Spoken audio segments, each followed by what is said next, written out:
আপোনালোকক মই অৱগত কৰিবলৈ পাই ভাল পাইছোঁ যে আজি আমাৰ ৰাজ্য চৰকাৰৰ ৰাজহ আৰু পুনৰ সংস্থাপন বিভাগে চৰাইদেউ, শিৱসাগৰ, যোৰহাট আৰু গোলাঘাট জিলাৰ ৩১,৯৯১টা পৰিয়াললৈ 15,০০০ টকাৰ এককালীন সাহায্য ৰাশি প্ৰদান কৰিছে।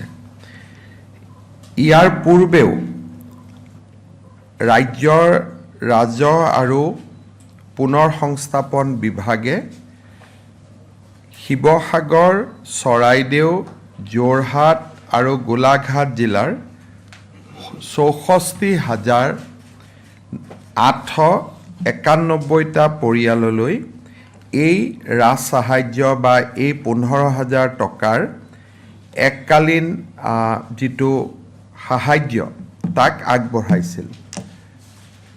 এই পৰ্যন্ত সৰ্বমুঠ 95,০০০ লোকে বা পৰিয়ালে লগত কেইখনমান থাকিব 96,842 96,842টা পৰিয়ালে এই ধনৰাশি 15,০০০ টকাৰ ধনৰাশি লাভ কৰিছে।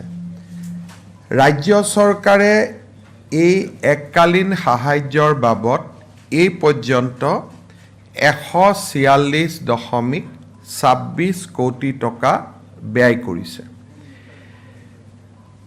এই 15,০০০ টকাৰ আৰ্থিক অনুদানৰ প্ৰক্ৰিয়া প্ৰায় শেষ হৈছে যদিও শিৱসাগৰ বিধানসভা সমষ্টিৰ 3,০০০ লোকৰ এক তালিকাৰ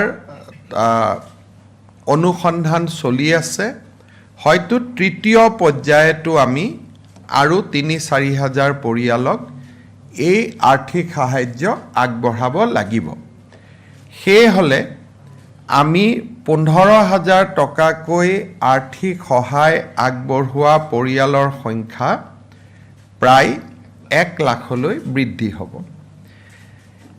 আপোনালোকে জানে যে ৰাজ্য চৰকাৰে ইয়াৰ উপৰিও আৰু কেইবাটাও ডাইৰেক্ট বেনিফিট ট্ৰান্সফাৰৰ কাম হাতত লৈছিলে।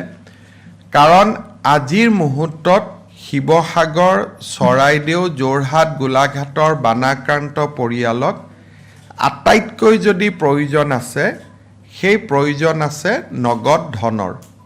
কাৰণ বানপানীৰ পিছত নিজ ঘৰলৈ উভতি যাবলৈ তেওঁলোকক নগদ ধনৰ আটাইতকৈ বেছি প্ৰয়োজন আছে।